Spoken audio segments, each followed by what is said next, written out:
Critical reflection, obviously, then, leads to a recognition of the use of the banking concept as a means of domesticating students, right? So in looking at this critically, what do we see? Okay, well, we see two poles. We see an attempt to domesticate, an attempt to sort of express my identity, my lived experience. In an educational system, this is imposed through the canon. Domestication is imposed through the canon on the experience. We don't really care about your personal experiences. Just make sure that you know these main texts. Just make sure that you know this main idea. Do you know this main idea? And I test for it. Well, we recognize that there has to be a feedback, right? There has to be an opportunity for the student to tell the instructor, right? For the student to tell the instructor about the student's existential experience.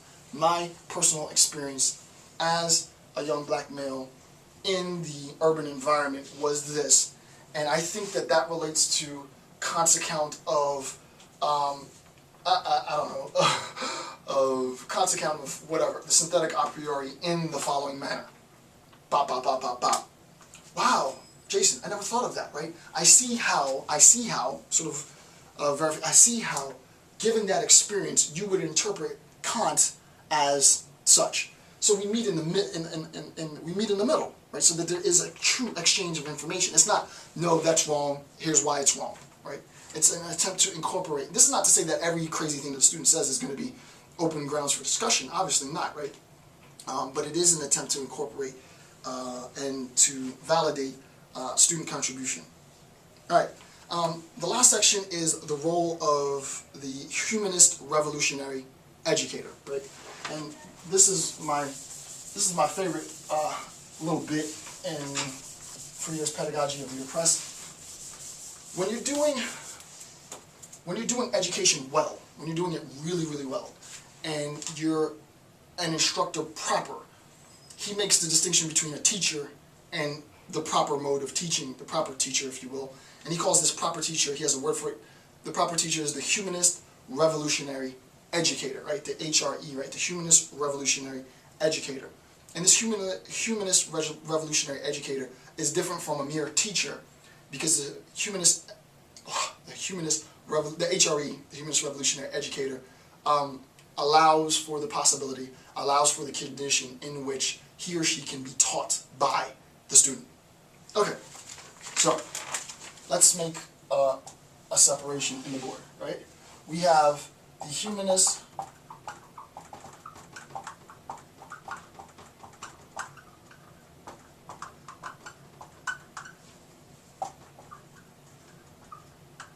So you have the humanist revolutionary educator on one hand and the teacher on the other.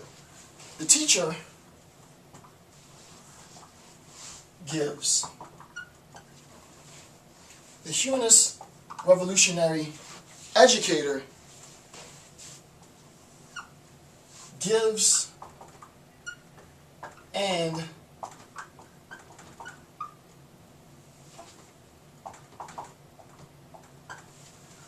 the humanist revolutionary educator both gives and receives. So we automatically see that there's a difference, right?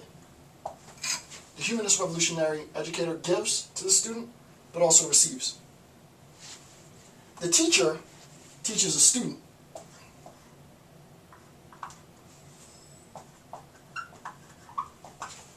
The humanist revolutionary educator does not, properly speaking, teach a student, right?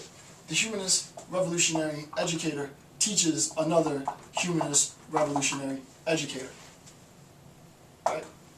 The student has been transformed into another humanist revolutionary educator. There is an exchange of information. The humanist part of the humanist revolutionary educator appeals to and speaks to the existential experience of the individual. The educator part speaks to the ability to give.